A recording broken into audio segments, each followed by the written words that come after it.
Namaste, everyone. A very warm welcome to Multidimensional Soul YouTube channel. This is Akanksshaa. We covered a lot of topics on this channel. There are different playlists on this channel, so you can check out all of that. This particular initiative is created as a tribute to my son and spirit guide Arnav. The intention is to spread the wisdom and knowledge which has been there since ancient times. So, thank you so much for tuning in. If you are new here, subscribe to my channel. If you have already subscribed, welcome back. Reality cannot be expressed. By Nisargadatta Maharaj. Questioner, I have noticed a new self emerging in me, independent of the old self. They somehow coexist. The old self goes on its habitual ways, the new lets the old be but does not identify itself with it. Maharaj, what is the main difference between the old self and the new? Questioner, the old self wants everything defined and explained. It wants things to fit each other verbally. The new does not care for verbal explanations, it accepts things as they are and does not seek to relate them to things remembered. Maharaj, are you fully and constantly aware of the difference between the habitual and the spiritual? What is the attitude of the new self to the old? Questioner, the new just looks at the old. It is neither friendly nor inimical. It just accepts the old self along with everything else. It does not deny its being but does not accept its value and validity. Maharaj, the new is the total denial of the old. The permissive new is not really new. It is but a new attitude of the old. The really new obliterates the old completely. The two cannot be together. Is there a process of self-denudation, a constant refusal to accept the old ideas and values, or is there just a mutual tolerance? What is their relation? Questioner, there is no particular relation. They coexist. Maharaj, when you talk of the old self and new, whom do you have in mind? As there is continuity in memory between the two, each remembering the other, how can you speak of two selves? Questioner, one is a slave to habits, the other is not. One conceptualizes, the other is free from all ideas. Maharaj, why two selves?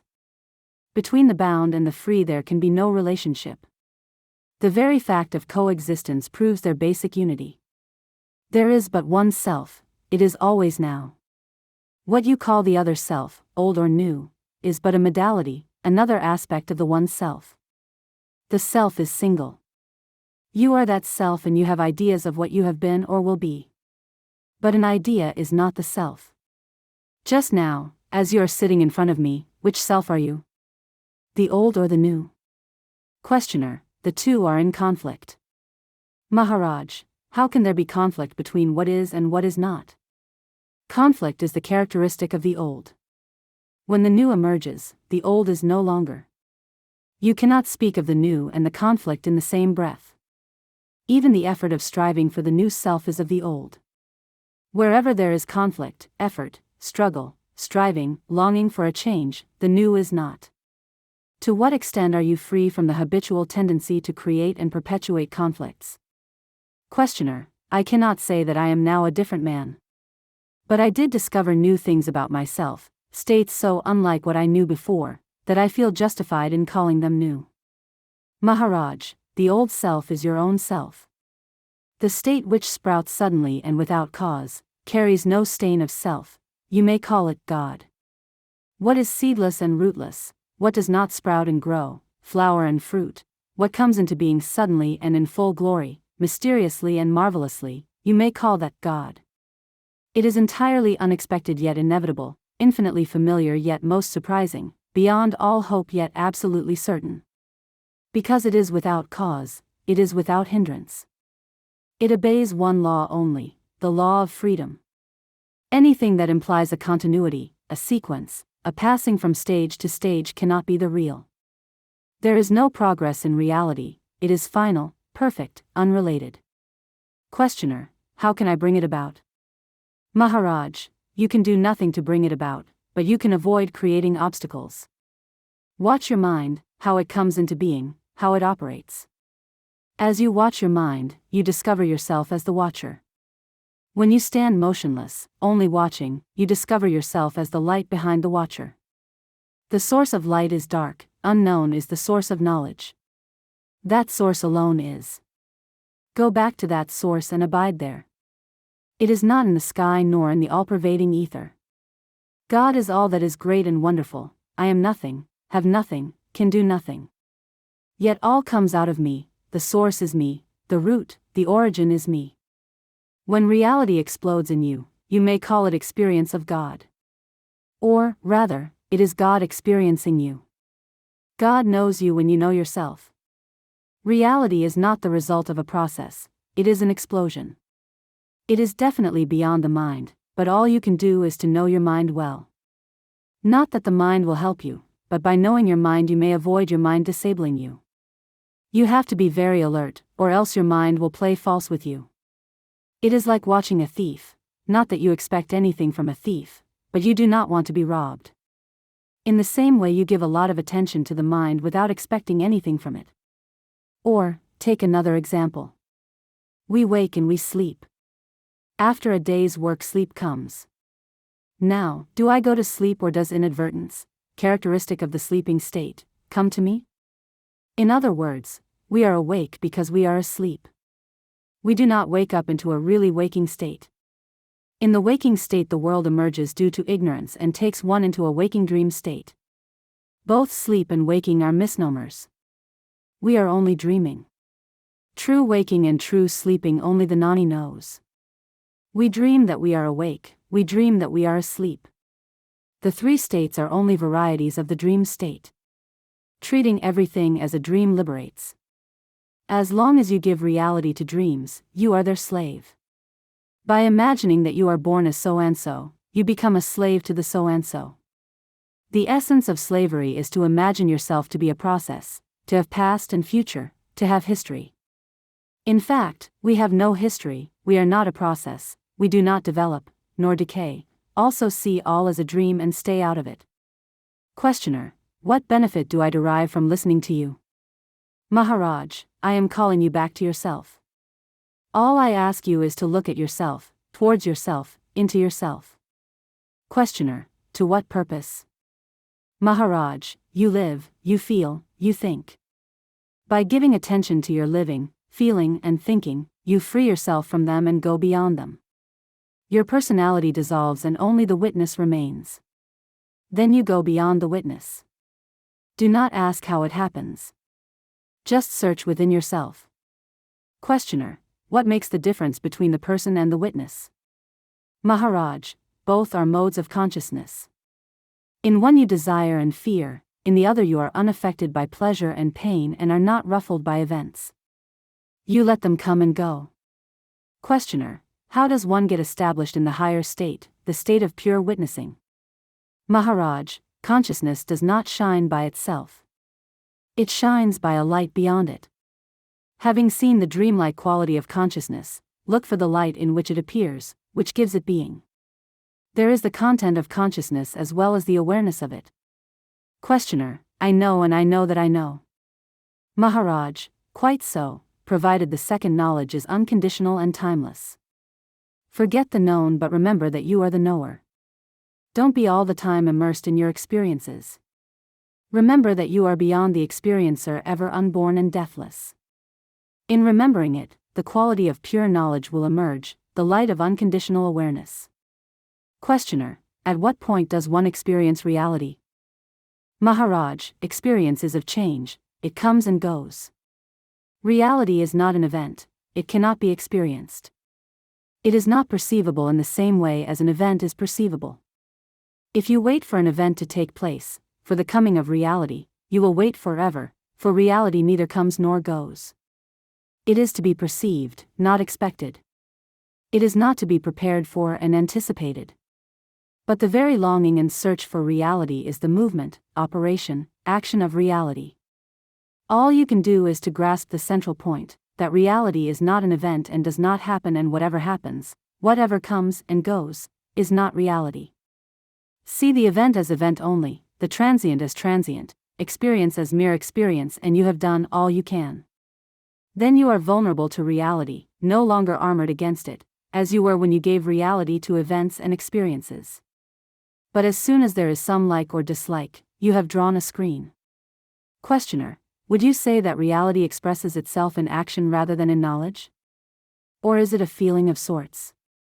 Maharaj, neither action, nor feeling, nor thought express reality. There is no such thing as an expression of reality. You are introducing a duality where there is none. Only reality is, there is nothing else. The three states of waking, dreaming, and sleeping are not me, and I am not in them. When I die, the world will say, "Oh, Maharaj is dead."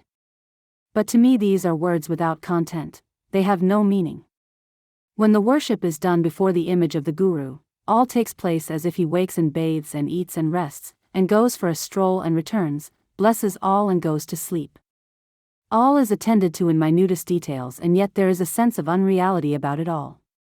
So is the case with me. All happens as it needs, yet nothing happens.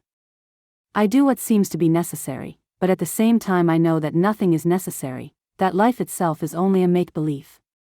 Questioner, why then live at all? Why all this unnecessary coming and going, waking and sleeping, eating and digesting? Maharaj, nothing is done by me, everything just happens. I do not expect, I do not plan, I just watch events happening, knowing them to be unreal. Questioner, were you always like this from the first moment of enlightenment? Maharaj, the three states rotate as usual, there is waking and sleeping and waking again, but they do not happen to me. They just happen. To me nothing ever happens. There is something changeless, motionless, immovable, rock-like, unassailable, a solid mass of pure being consciousness bliss. I am never out of it. Nothing can take me out of it, no torture, no calamity. Questioner, yet, you are conscious. Maharaj, yes and no. There is peace, deep, immense, unshakable. Events are registered in memory but are of no importance. I am hardly aware of them.